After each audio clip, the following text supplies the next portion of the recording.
عليكم السلام أحبتي، أهلا وسهلا بكم في برنامجكم ملاحظات قرآنية، وهذه الحلقة رقم 972. ونحن في كتاب المحمديون بين إهلاك قائم وإهلاك قادم، وفي محور إهلاك أكابر المجرمين، إهلاك الحكام الخلفاء يعني السلاطين إلى آخره.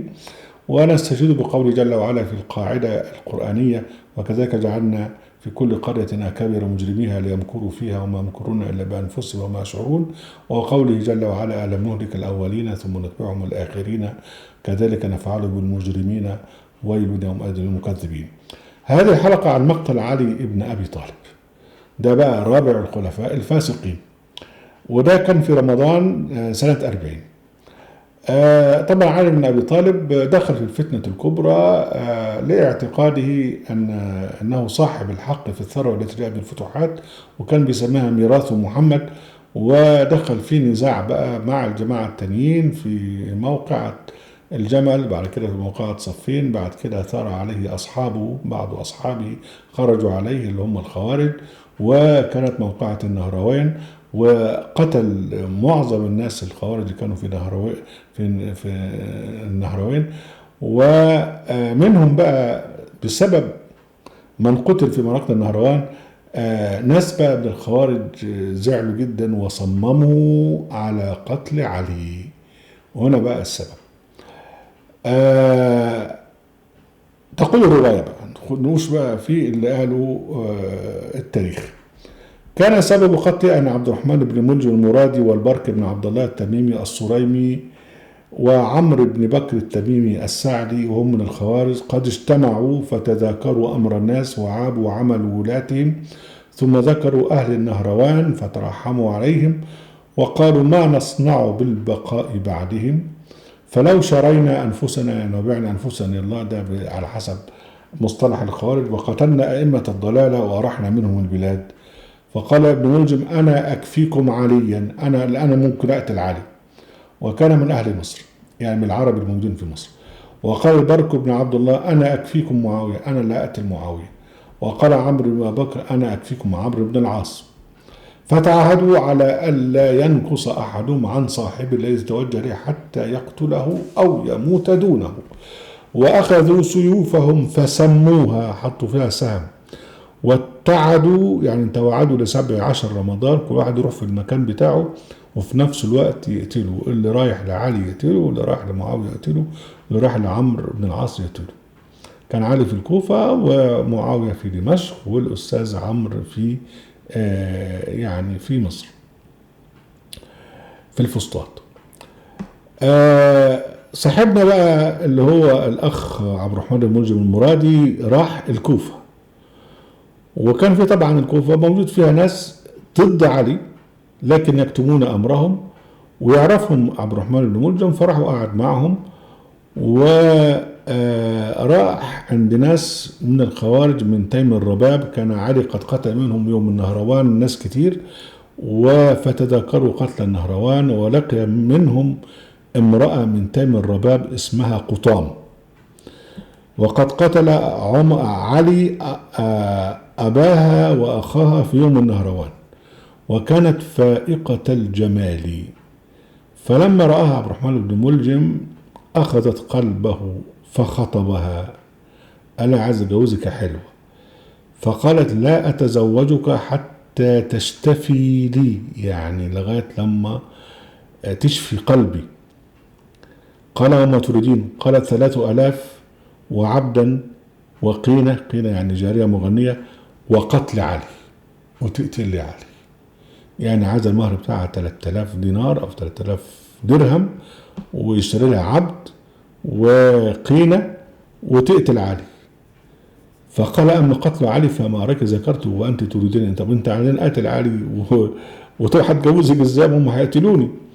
قالت: بلى، التمس غرته، فإن أصبته شفيت نفسك وشفيت نفسي ونفعك العيش معي. يعني لو أنت قتلت يبقى كده هتشفي صدري وتشفي صدر نفسك ونعيش سوا، وإن قتلت فما عند الله خير من الدنيا وما فيه. لو أنت قتلت علي يبقى ما فيش أحسن من هتخش الجنة يا جدع. فقال لها بقى، صرح لها بقى، قال له والله ما جاء بي هنا الا قتل علي، انا جاي مخصوص خاطر قتل علي، فلك ما سالت. قالت له ساطلب لك من يشد ظهرك ويساعده، انا هجيب لك الناس اللي هم يساعدوك في قتل علي. وبعثت الى رجل من قومها اسمه وردان وكلمته فاجابها. واتى ابن ملجم رجلا من اشجع، من قبيل اشجع اسمه شبيب بن بجره، فقال له هلك في شرف الدنيا والآخرة. قال وماذا؟ قال قتل علي. قال ثكلتك أمك، لقد جئت شيئا إدا، كيف تقدر على قتله؟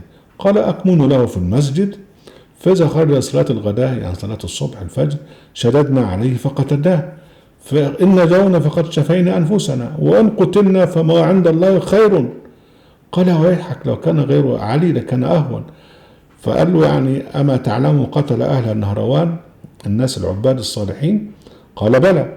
قال فنقتل من قتل من أصحابنا. قال له أوكي، فأجابه. فلما كان ليلة الجمعة وليلة اللي وعد فيها ابن ملجم أصحابه على قتل علي ومعاوية وعمر، ابن ملجم بقى هو واخد الموضوع يعني جد جدا، أخذ سيفه ومعه شبيب ووردان، وجلسوا مقابل السدة التي يخرج منها علي للصلاة، يعني ده كان في صلاة الفجر. فلما خرج علي نادى أيها الناس الصلاة الصلاة، فضربه شبيب بالسيف فوقع سيفه بعضادة الباب. يعني الأخ شبيب كان نظره ضعيف شوية، جه يضرب علي فراح ضارب خشبة الباب، يعني ضرب عضادة الباب. وبعدين ابن ملجم بقى هو اللي ضربه على قرنه بالسيف، راح خبطه على رأسه وصح الحكم لله لا لك يا علي ولا لأصحابه، ده شعار الخوارج، الحكم لله، وراح خبطه بالسيف هنا. وردان بقى شاف اللي حصل طفش فدخل منزله، فأتاه رجل من أهله فأخبره وردان بما كان، قال له شوف حصل كذا كذا. فالراجل اللي هو قريب وردان ده لما سمع باللي قاله وردان فانصرف عنه وجاء بسيفه فضرب به وردان حتى قتله. يعني الراجل ده لما وردان قال له حصل كذا كذا قتل وردان. الأخ شبيب هرب بقى في ساعة الضلمة والهيصة، والناس صحوا بقى قتلوا علي قتلوا علي. فواحد من حضرموت شاف شبيب بيجري، جري وراه، الراجل ده اسمه عويمر، وشاف شبيب في ايد شبيب السيف، فراح واخد منه السيف وجلس عليه ليقتله. فلما رأى الحضرمي الناس قد أقبلوا في طلبه وسيف شبيب في يده خشي على نفسه فرمى السيف وطفش، وهرب شبيب في غمار الناس. وبكذا نجا شبيب. لكن ابن ملجم بقى اللي ضرب، لما ضرب علي قال لا يفوتنكم الرجل، الحقوا الراجل. فشد الناس عليه فأخذوه قبضوا عليه. وعلي قال أحضروا الرجل عندي فأدخل عليه، فقال له أي عدو الله ألم أحسن إليك؟ قال بلى، أنا مش أحسنت إليك. قال فما حملك على هذا؟ إيه اللي خلاك تعمل كده؟ قال شحذته 40 صباحا وسألت الله أن يقتل به، أن يقتل به شر خلقه. أنا شحذت السيف ده 40 يوم وبسأل ربنا أن أنا قاتل به شر خلقه اللي هو أنت يعني. فقال له عين لا أراك إلا مقتولا به ولا أراك إلا من شر خلق الله. وبعدين قال للجماعة لما النفس بنفس، إن هلكت فاقتلوه كما قتلني، وإن بقيت يعني مش مت من الخبطة دي رأيت فيه رأي. كل ذلك وابن ملجم مكتوف متكتف. فقالت له أم كلثوم بنت علي بن أبي طالب أي عدو الله لا بأس على أبي والله مخزيك، فعلى من تبكين؟ أنت بتبكي علي؟ والله إن سيفي اشتريته ب1000 وسممته ب1000، ولو كانت هذه الضربة بأهل مصر ما بقى منهم أحد. أنت هيموت.